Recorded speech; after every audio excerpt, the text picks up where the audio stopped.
People, deluded. In case you didn't know, Arsenal are 2025-26 Premier League winners. I had to bring down the man, Dan Potts in the building. Broski, I don't know what to say, man. Appreciate you for doing this. I don't know what to say. I don't know, bro. I don't know. You do know, bro. You do know. You just lose it, innit? Lose your head like we all did last night, fam. Something like Honestly, that. brother, I cannot believe what I've seen last night was the best experience I've had in a long, long time. And I have to say, it's as You're an glowing. adult, as an adult, it's the best because I've experienced some great FA Cup wins. And most of the other stuff that I experienced, I was very young. I wasn't able to hold a beer in my hand and drink. Well, I probably could have, but someone wouldn't have liked it. So for me, I'm down the Emirates last night and I'm seeing scenes, brother. And that wasn't even the parade. That wasn't even the expected one. That wasn't the planned one. And I'm seeing hundreds of thousands, not a couple of thousand, hundreds of thousands of people spill out into the streets. I watched it in the bar, it's chaos, brother. Carnage. I watched it in the pub. Yeah, Highbury is an famous cock. I was with my boys.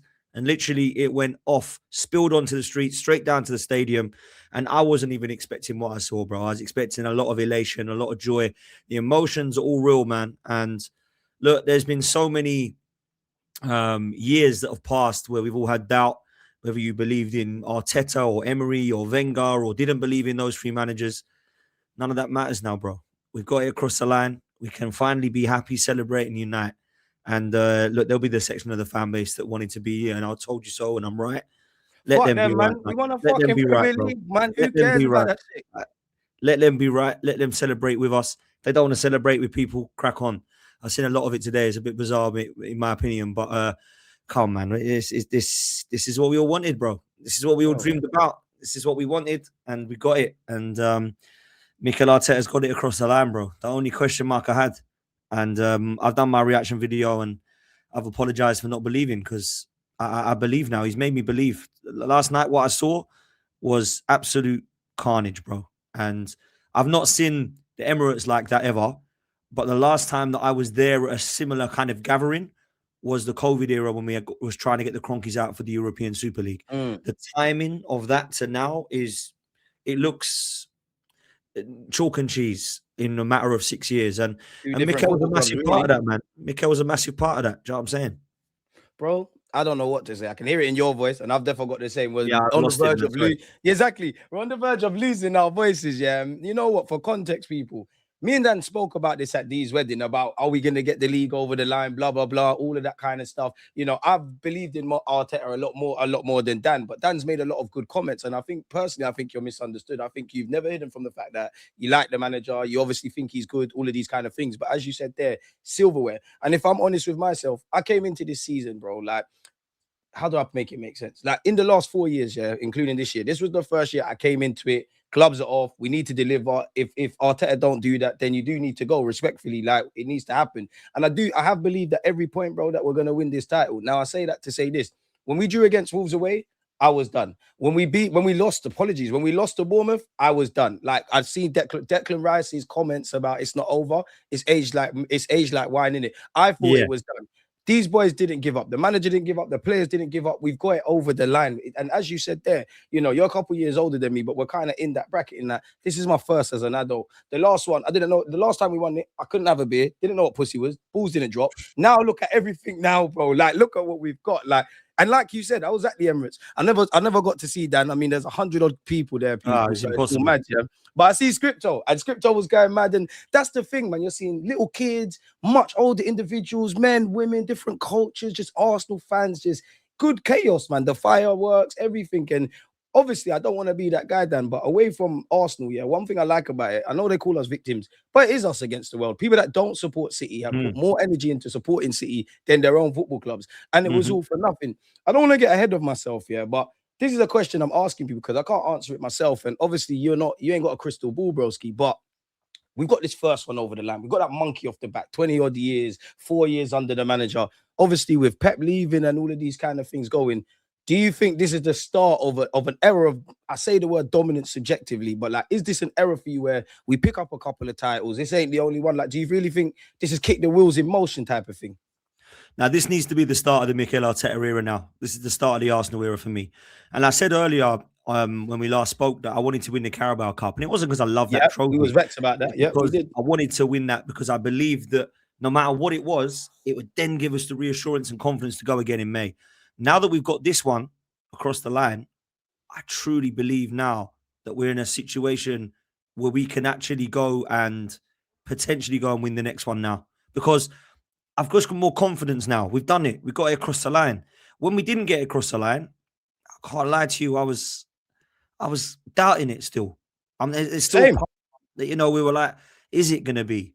There were some that said it's going to happen, but We had they've the been it's PTSD. going to happen for 7 years. Yeah. So when I look at it with my own eyes, I always had that kind of belief this season that it might be, but I didn't want to keep saying it because I kept saying beat Liverpool, we'll go win it. Beat Forest, we go win it. Beat Chelsea, we go win it. And it kept going. I was the same. We couldn't beat them. And I'm like, why can't we? Same with the City. So then we went out to Southampton and I'm like, please, no, we can't be crumbling this again.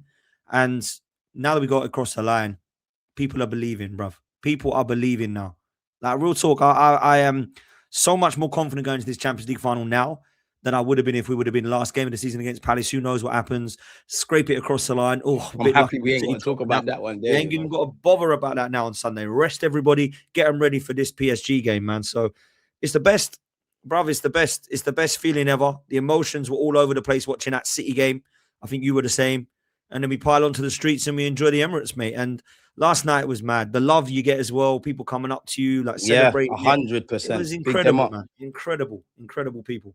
Now, even like you touched on that as well. That was away from Arsenal. That was a very heartwarming moment for me yesterday, innit? Like, big up to everyone who's obviously seen Dan, seen myself, seen everybody that makes content, and it's you lot that keep it going. That was a heartwarming moment. Like, you don't really deep the love that you do for people, whether they agree with your opinions or not. It's still surreal. It ain't sunk in. I was doing a watch along for the Bournemouth game. Obviously, you know what happened. It still didn't sink in. I had to keep pinching myself. When I was at Finsbury Park, it still didn't sink in. It still ain't sunk in, bro. Maybe it's sunk in for you because for backstories, not to talk too much on where Dan was, yeah, but he's not too long ago just woken up, bro, which is the sort of stuff I want to hear, man. That is what I want to hear. Obviously, like, I've had this conversation on your channel the last time I was on your panel show, yeah. Like, I've always said, where you look at Mikel Arteta and Berta or Edu previously, I don't really think that you can do the whole owner stuff. I think whether we win like today, it's on them. Whether we've fallen short in previous years, it's on them. But like, has your thoughts changed with the Cronkies, with this journey? And I know they came out with the comments about we don't want to sit still. Like, and as you actually said, the last time we was kind of connected was we wanted you lot out, and we're in a different space now. What's your thoughts with the ownership now? My thoughts with the ownership were that I was questioning their ambition to win. I was questioning whether they wanted to deliver trophies at Arsenal, if they were happy with Champions League football. And in the last couple of decisions they've made, you've got to say they've showed the ambition to win trophies. And the reason that I say that is because they've upgraded on Edu with Andrea Berta, who clearly is one of the best in the business. They've given Arteta what I believe is financial stability and financial power. And they've allowed him to select who he wants with what money. We've spent a lot of money on players that are backups, the Noni Maduekes of this world, the Gabriel Jesuses, the Kai Havertz, some unbelievable amount of money. Gabriel Martinelli's on 180k a week. So you can't say that the Cronkies haven't allowed this money to be spent. At times, I think they've spent it wrong or they've allowed people to spend it wrong. But in the last couple of years, I've noticed a huge change, particularly since Josh Kroenke has taken more ownership. I think, people will say, don't mention Stan, fair play, but he's still got to give the reins to his son, and he's done that and trusted him to believe to do it. And he's allowed him to have that kind of power. He is a powerful voice at Arsenal, as is, I think, now Andrea Berta. And I still think Mikel Arteta has a powerful voice. And together now, we don't have to doubt whether they want to win. We don't have to doubt whether Arteta can win, because they clearly want to win and they clearly have just won, and Arteta is good enough to get it across the line. All those questions will now be stopped, whether it be from Arsenal fans who didn't believe, whether it be Arsenal fans who had doubt like myself, whether it be a rival fan who doesn't believe Arsenal were very good. There's not really any rival fan that would look at that scenario in the last 6 years and say, these Arsenal fans are mental. Like, they've got one of the best managers in the world there. What are they doing? Like, just I know they haven't won yet, but come on. They were all thinking, is this going to happen? Because they should, but will they? And I think this is the last time anybody will say that now. And I think with Arteta, where I'll give him the biggest praise, it's not just about winning. It's about dealing with the pressure in the last few weeks, knowing that you are going to have a neck/job on the line if you do not get one of these across the line. And he's managed to do that in terms of pressurized situations, whether it be West Ham, whether it be against Sporting Lisbon, whether it be against Burnley, wherever it be. You do not care who the opposition is because the pressure makes it bigger than the game should be. Facts. So I feel you got to be massive, massive credit to him and the players and the coaching staff as well. They don't get enough credit. They've been great. You know, Gabriel Heinze has come in. Nicholas Jove has been a huge part of why we're scoring from set pieces. You've got to look at what Our Albert's last done. goal was a set piece. Yeah, exactly. And you've got to look at what Albert's done alongside him and some of the other manager coaches that's come in that you now believe there's a kind of a togetherness. And at the Emirates, we've seen in the last few years it's got better. The atmosphere at times has been flat and nervy this season. I expect that in a title race at times. But I will say this, when we got to the Champions League final, it's the best night I've seen at the Emirates. And what I saw last night eclipsed anything I ever imagined the Emirates could have been, bro. And this is what's ridiculous. And we've needed this, man. This is the whole reason we've moved to the stadium. I know it's that cliche thing, but around Wenger built the stadium, Arteta turned the lights on. I do want to ask you as well, like, I think I can answer this. Like, I don't think there's anybody, even Arteta's biggest of haters, which none of us are, yeah. He has to get a new deal, right? Like, without a doubt. Yeah. Like, he's probably gonna, like, there's no way that is, we needed you to get over the line, you've done it. Also, for me, I actually forgive you for dumb things. I forgive you for starting Kepa in that League Cup final now because you've got this Premier League over the line, and it's meant a lot, man. Like it really's meant a lot because we know that we've not got over the line, and there's so many criticisms, but we've also been good at so many things, and we've got to that point where we're a competitive side, as you mentioned there. Like we've been to the Champions League, we're getting to a Champions League final. You mentioned the night against Madrid. It's just about cementing it in legacy. Now you've done that, give this man a new contract, and let's not rest on our laurels because me and you have had this conversation before. Like when I removed the fact that I'm hyped and excited, there's a bit of work to be done subjectively. Like there's a bit of evolution because the boys have been together for a while. We need to clearly move some people on. We need to bring in, for me, some A-listers. And even that, like, do you think the fact that we've won a Premier League and we're in the Champions League final, does that open us up, in your opinion, to a new bracket of players? Like, I know we're not going to sign PSG's Kvaratskhelia, but players of that ilk, for want of better examples. If we go and do the unthinkable, we could do that already, but if we go and do the unthinkable, which is both, and it is the unthinkable, no one thought we would win the Premier League and Champions League this season, and we're so close to it now. I think it gives you the ambition to go and do what you want. And I don't care if people want the names I'll mention, but I think we should be going and considering putting in bids for the likes of Kvaratskhelia, Kylian Mbappe, Morgan Rogers, Julian Alvarez. All of these guys should be being spoken about. Now, we might not get the ball and we might not get one of them, but they should be the guys that we're looking at, in my opinion. One thing I will say, though, DG, I don't want to do an Arnie slot.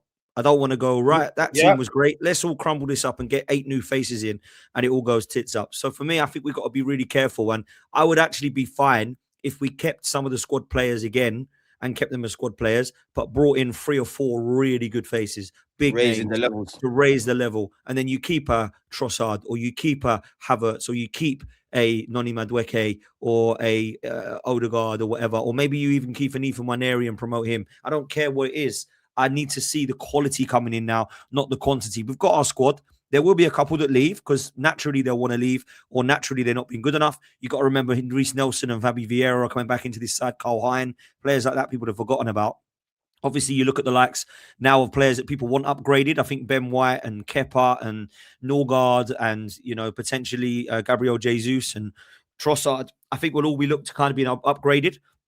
I'm fine with that. I'm absolutely fine with that. I don't think that ruins the team. If we started our 11 and we said, right, we now need to put 6 new players into this starting 11, I'd actually be a bit like, whoa, calm. We don't need to do that. Too much change.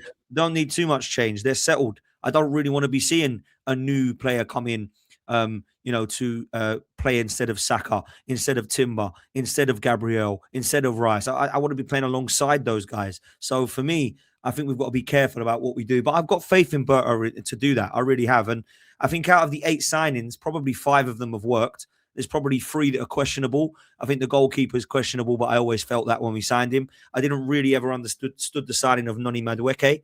And Norgard was a strange one for the lack of minutes. But everybody else, Eze, Gyökeres, Zubamendi, Mosquera, Nkapie, they've all come in and done. I think it's good. Do you know what I'm saying?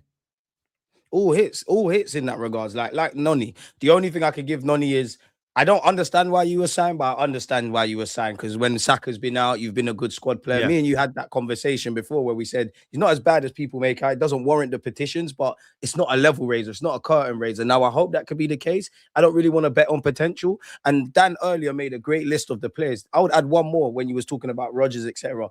Not just because he scored yesterday, but Krutty, that Bournemouth guy. Oh, I want that at the yeah. Emirates. You see, when we're talking about potential and stuff, they're the kind of man I want. Like, work, Arteta, go and work with that. Don't work with the nonnies, etc. Nonny, it's all love. You're here. It is what it is. But we can't rest on our laurels because, as you said, with naming Onslaught, when you get to the peak, it's one thing getting there. It's another thing staying there. Now we've got the first Emirates title era, first title of the Emirates era. I want to see something I haven't seen my club do, which is retain the Premier League. Fingers, toes, and we'll get onto it in a bit. I'll cross for next week. But I want to see us win the European title. I want to be in these high pressure states. So you've got the monkey off your back. You know that you can kind of do this now. And I'm not saying we're going to win the league all the time, but it's almost a thing where I was scared in this last furlong, yeah, because we have typically crumbled. And this is the part where we do look a bit giddy, like we ain't been here before, so getting a bit mad. You've got that experience, like you said, with Arteta handling pressure. So if we're there 12 months from now, I've got complete confidence that you lot can do this. And I know everybody talks about injuries, but we've dealt with injuries, we've dealt with referees, we've dealt with self-implodement at errors at times this season. Arteta's got a lot right, but he also got a lot wrong across the course of the season.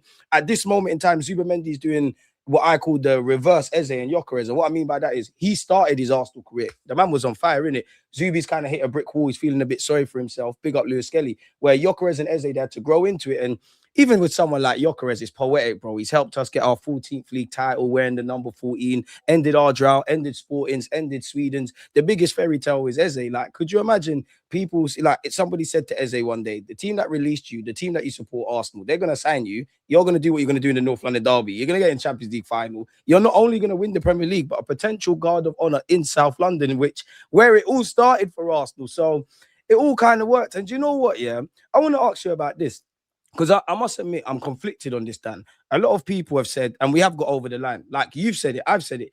We don't care how we play if you get over the line. We can nitpick and, yeah, we want to see exciting football, all that kind of jazz, bro. But 1-0s will take them. It got us over the line. Do you feel like, with us getting the Prem over the line how we did, yeah, do you feel Arteta now might change things in an attacking sense and all the kind of stuff we've clamored on about fans? Do you think next season we'll start to see all of that stuff? Or is he just going to, quote unquote, be stuck in his ways? I tell you where I'm at. I think and I feared he'd be stuck in his ways because he'd be like, it works. Why change it? Okay. And then I heard that Pep was leaving. I think now he might take the shackles off, bruv. Because if you take the shackles off, you're coming up against the juggernaut. I don't believe Man City will be the juggernaut. I agree, it's the same squad. But Maresca, fairly decent manager, but he's not Pep. You're not Pep. Right? And I feel now we've got more chance of seeing us take the shackles off because of that. And I think that when you look back to 22-23, the football we were playing was outstanding and I loved it. The reason that we went and fell short was two reasons. I don't think the squad was quite there back then, and also Pep Guardiola. Now you've not got Pep Guardiola and you've got the squad that's there. There's no reason to go all out and actually play some attractive style football. The players are there, whether it be Gyökeres that you're looking at or Havertz, they do score goals. Jesus did as well. Obviously, you've got Saka and Martinelli that were 15 goals each that season. Ødegaard, 15 goals and assists. And then you've got the likes of Declan Rice you've added to that since then. And some of the backup we've got now. Honestly, bro, I think it could be a really, really exciting style of play that we could kind of go to. Because one thing you've got to give Arteta credit for that I don't think people ever do is they now decide that he is this Mourinho manager. I think he's won the league with Arsenal in a Mourinho style. I'll give you that, or George Graham style. But I actually think he can adapt because I've seen him play about 3 or 4 styles of football in 6-7 years. Because if you remember when we first came into the club, we had Tierney and David Luiz lumping it long to Aubameyang, 3 at the back. Then we went to more of a ball-playing style, which I didn't think was going to get us across the line. It ended up getting us 5th instead of 4th. Then we went into a title race, adding a couple of players here and there. And since then, it's been like, oh, this is different. Then last couple of seasons, he's obviously reverted back to more compact, resolute, rigid style, which everyone laughs at us for scoring set pieces. But I think if you can do a mixture of both next season, there's nothing wrong with playing like that against the Real Madrid in the Champions League, or you go and win 1-0 against City or 1-0 against United at Old Trafford, whatever it be, I'm cool with that still. But I want to go and see us actually tear some of these teams apart next season. The Burnleys, the Fulhams, the Bournemouths, all these guys at home that we've struggled across the years. I want to see us go and put 2s and 3s past them, not 1-0, hold it out. So that's where I'm at, bro. That's where I'm at. I feel like we could see the shackles taken off next season now that Pep Guardiola is gone, because I feel like he'll be like, oh yeah, that what do they call them? The Sharks.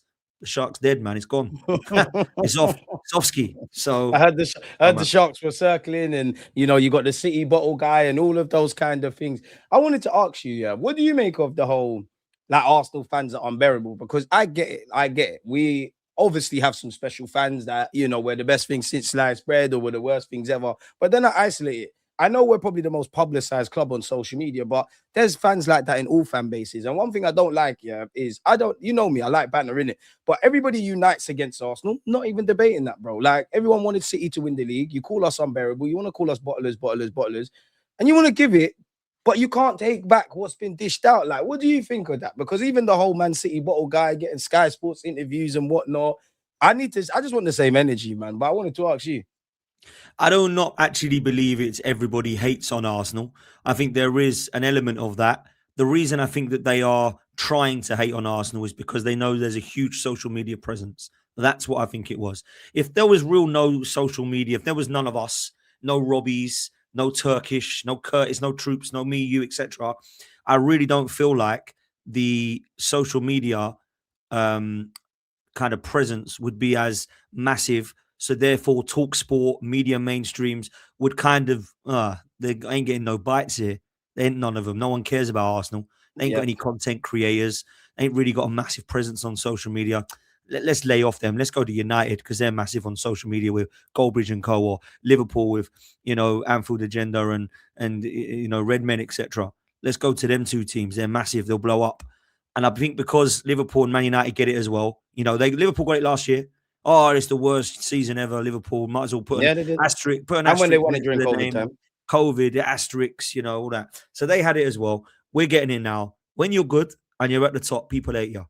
We just forgotten it because we haven't been at the top and won for a long time in the Premier League. And when you win a cup, it's great. But everyone says, it's not major though, is it? It still ain't good. And they can always say it. So now they can't say it, bro. Yeah, and if they win the European Cup, it shuts everybody up, including Chelsea and City, who think they're bigger than Arsenal. So for me, I do think there's a hatred towards Arsenal, but I think the reason it's done is because we've got a presence on social media that will bite and it will get them clicks and content and views. And that's why TalkSport are doing what they're doing. It's clever, but we're a fan base that steers into it and says, we'll eat that up. It's not just TalkSport, by the way. There's everyone that does everything. Every media platform. Everyone does it. Sky Sports, YouTubers, everything. Like one thing I'll give Arsenal content creators, is we might talk about other clubs. I know you do obviously do great work. You do Arsenal's your club. That's your bread and butter. You do a lot of Arsenal content, but you also have the panel shows with various different fans. I even see Leeds fans and whatnot. Yeah.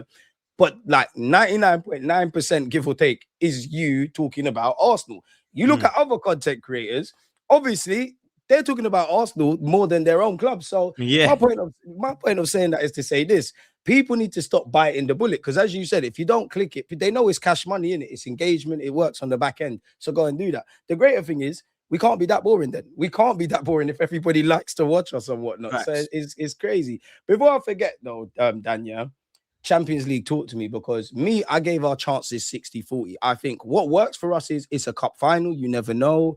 Anything can kind of happen. I do think the European games are kind of more set up to us. Then I look at, well, they are negatives in it. They're things to make me believe we can't. On paper, they're better than us. Luis Enrique's been there, done it, wore the t-shirt. Individual brilliance, they've got it. If it becomes, while we won't get, we'll be solid defensively. If it gets open and becomes a shootout, we're fucked in it. They've got individual brilliance. They're great on the transition. There's a lot of rotation with their front three and in their midfield. But I am a bit more, and it probably is, I'm still high off the winning the league, yeah, but I am quite optimistic about next week. What are you saying for the champs? Because me and you had this conversation the last time I was on your platform, and I said, for me, if I'm being 100% selfish, I'm disregarding all the millions of Arsenal fans, and it's only my feelings, I want the Champions League. We haven't done it. We've had some great nights out in Europe. We obviously ain't won it. I want that. But then when I consider everything, you look at the journey we've been on, as you said earlier, 20 odd years not winning it, not won it in our quote unquote new stadium, not quite new now, 4 years under Mikel Arteta, specifically in a title challenge, 6 or 7 years under him in its whole totality. I think we needed this Prem. Like if there was a reality, we fucked up the Premier League or we was nervous against Crystal Palace and won the champs, still a parade, still great, but there'll be that linger. So it's like, where are you at with the champs? Before a ball was kicked, I wanted the Champions League if I can only have one. Um, 3 games to go, I changed it and said I want the Prem now because I couldn't see another Premier League thrown away. Ask me the same question: which do I want next season? If I can only pick one, it's the Champions League. Okay. 100%. I'll tell you where I'm at with this final, though. It's 50-50 because it's a final. Okay. The reason I sway it 60-40 in PSG's favor for the fact that I think of all the elements I go through, they just about come in front of us. That does not mean they're going to beat us, though. So Hope not. I look at the managers. I like Arteta because of what he's just done. Enrique is unbelievable. Okay. Then I look at the attack. They've got a better attack than us. I look at the defense. I think we win over there. I'm a big fan of Hakimi and Mendes, and I think they've got a great couple of centre halves. But I think as a back line, I think Arsenal just win there. And then I look at who's been there and done it. And it is, of course, PSG. In Europe, of course, we're talking about that competition now. It's PSG. So that's why I just sway it with them. But I'll tell you this, and this might give fans a little bit of optimism, I hope. I need it, Dan. Bring it. If there's any team that can beat them, it would be us in Europe. Because I feel like we're gonna, like with PSG, they got the magnets. They're like, we've had ya. With the magnets, we're both at negative and we're repelling. And Arsenal are repelling against PSG because we've got a very, very good. Look, we've got a great. But I don't want to say that because we might not keep a clean sheet, but I really believe we've got a great defense. It's like yin and yang, the two sides. I feel, and you know what it is? I'll say this, DG, right about that question there. Whoever scores first is key. If we score first, I swear it's looking good. It's looking good. If we concede, we've got to shut up shop and make sure it ain't 2-0 quickly because they're a very good side. They are a very good side. I think you've got to respect and understand how good this side are. This isn't a side that you're like, I have to be careful. I didn't expect them to be there, but they're there. We've got to respect them. This is a side I knew would probably be there. It was going to be them or Bayern. And I would respect Bayern exactly the same way. They're unbelievable front line. I'd have been more optimistic about Bayern, but I agree. Yes, I think we could get at them a bit more, but they've obviously got a brilliant attack as well. But look, we've got a great side. We've got a great side. And on our day, we can be brilliant. Yeah, we can be very, very difficult to beat. People saying it's going to be 4s and 5s. Can't wait for them to get battled. Sorry, man, it ain't going to be. We don't get battled. If we lose, we might lose, but maybe 2-1 or 1-0 or, it might go penalties or whatever it be because we ain't getting a 5-6-0 slapping. That's not going to happen. That's just not what happens to this Arsenal sides. So, yes, we lose games. We do. We've proven that this season. But when we lose, it's really tight. So I think that probably is where it's going to go, man. It's going to be a very, very tight one. But right now, I'm just soaking in this last night and today, man, because that's what matters right now. We never know where it's going to be again. I walked out of Highbury 16 years old, 2004, believing we're going to dominate. We never did. So look how life humbled you. Then yeah. Exactly. Yeah, I remember in primary school, broski, being called a glory hunter for supporting Arsenal Football Club, and I hope there's kids that they're gonna start saying that again because it's mad that there's been 20 odd years. Like you go to the games every week. I've seen you obviously at Dee's wedding.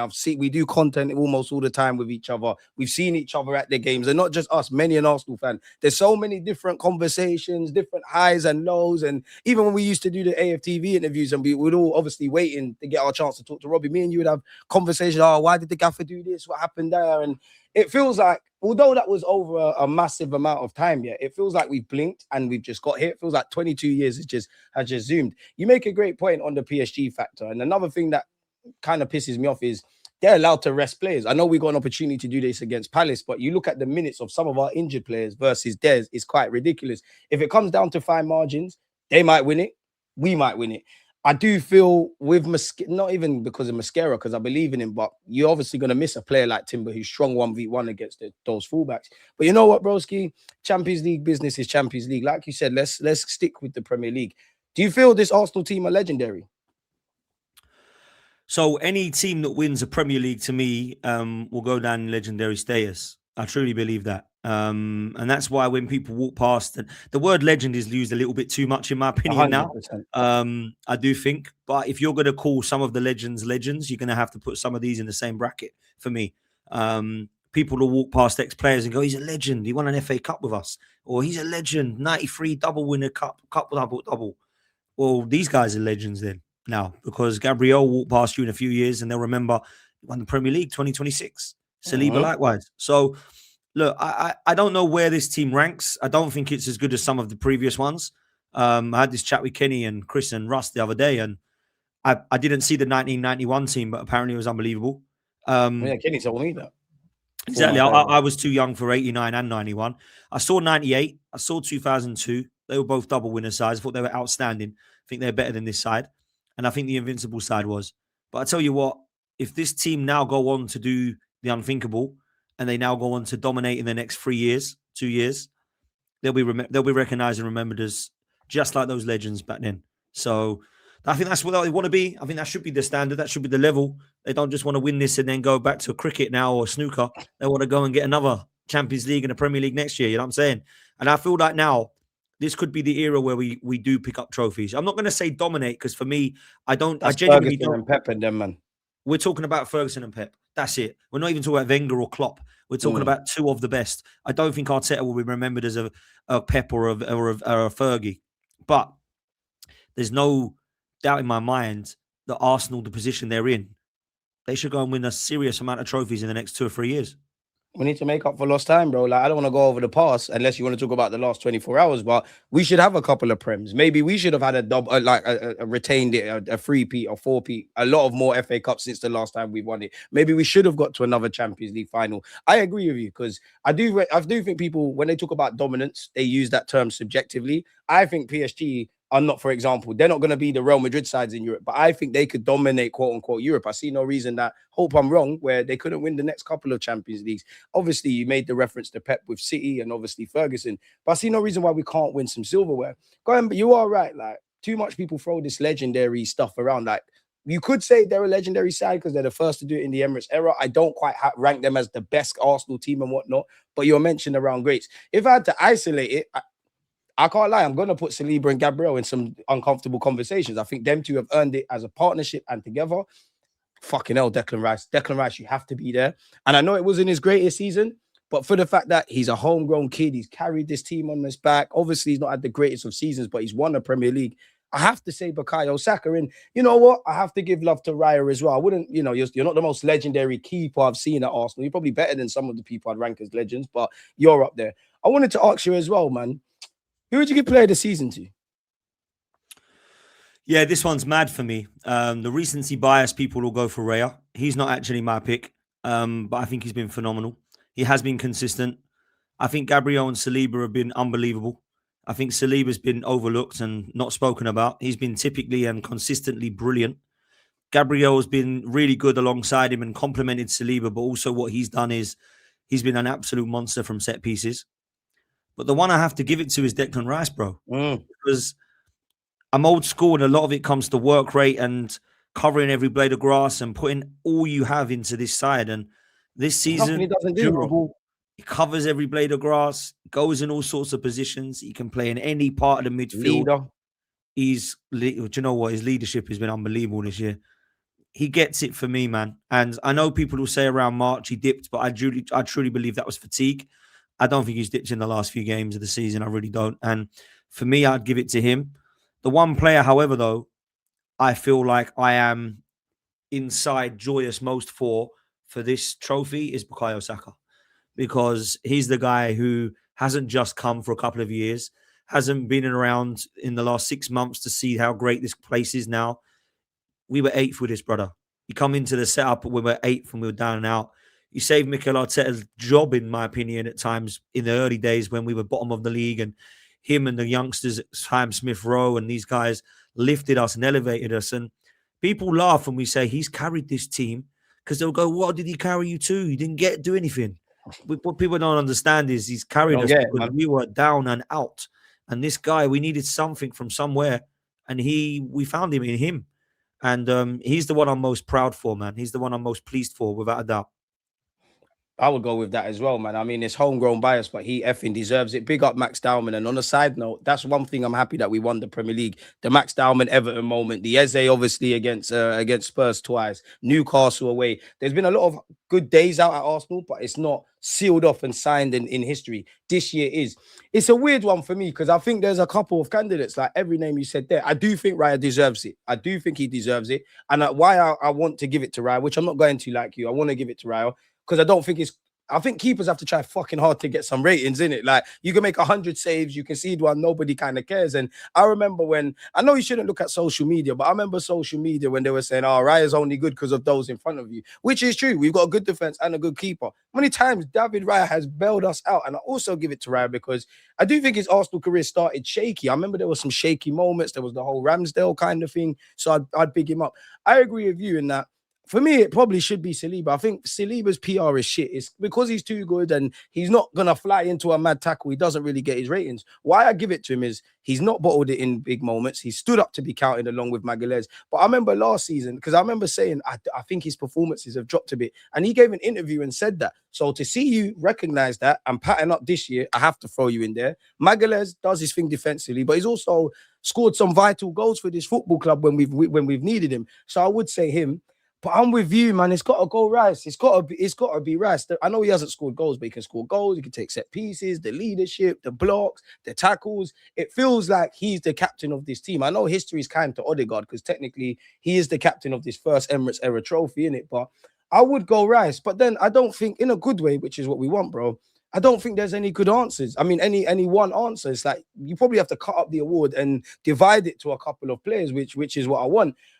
Just on what you said with Saka, I'm most happiest for Saka, but if it was someone else, I would say Gyökeres because I don't know what it is beyond the obvious. I just find like I have a massive affinity to Gyökeres. Like he just gets it if that kind of makes sense. But I'm happy for everyone. Obviously, I don't want us to rest on our laurels, so people need to be moved on and whatnot, and we need to build and build and build. But we enjoy it today.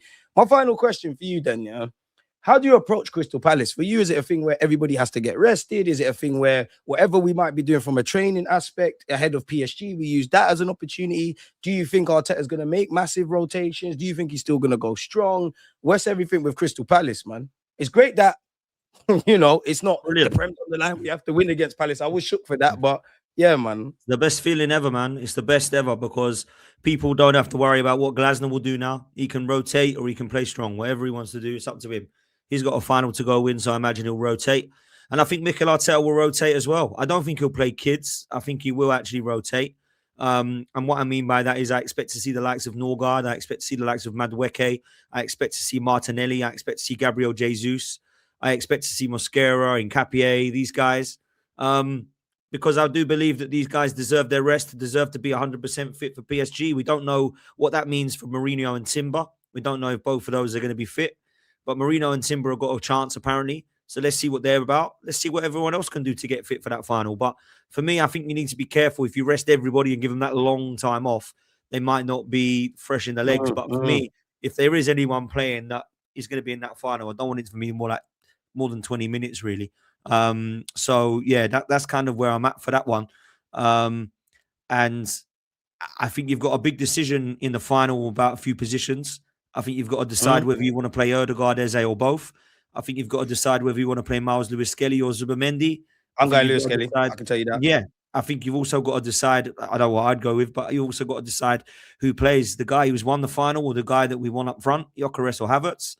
And I think as well, there's going to be question marks about left back because Nkapia and Calafiori are both quite different in terms of what they provide for us. So the other positions are set in stone. I think I would go in Nkapia. I would go with Eberechi Eze. I would go with Gyökeres personally, but there's some people that may disagree with that. So look, man, I think what's good now is we're going into games. I'm looking at the bench and I'm happy. And I'm also looking at how we end games as opposed to how we start them and who you end with on the pitch. Because now, it wasn't long ago, bruv, we were ending with Reece Nelson and Fabi Vieira on the pitch. Yeah, now we're ending with the likes of Martinelli and Kai Havertz and Martin Odegaard on the pitch. So we're not even using Dowman like that, which I hope he gets to start against Crystal Palace, man. Yeah, I would start him 100%. So I'm feeling good, man. I'm feeling great. It's an understatement. I'm feeling unreal.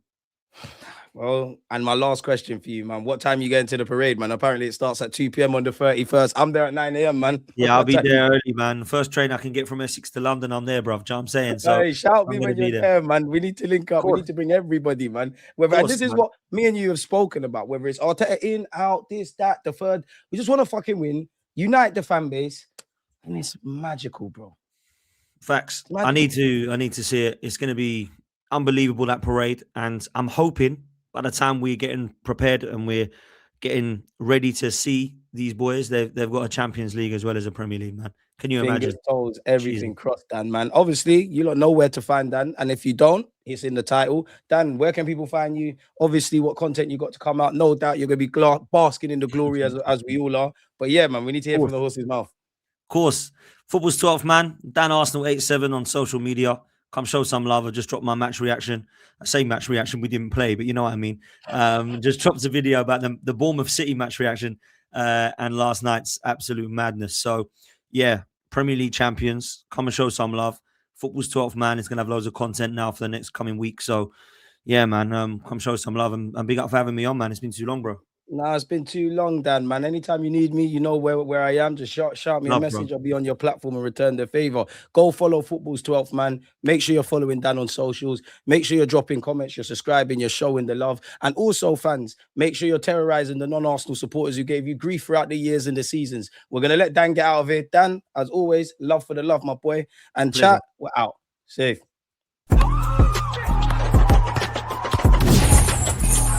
Always when like defending, I think, like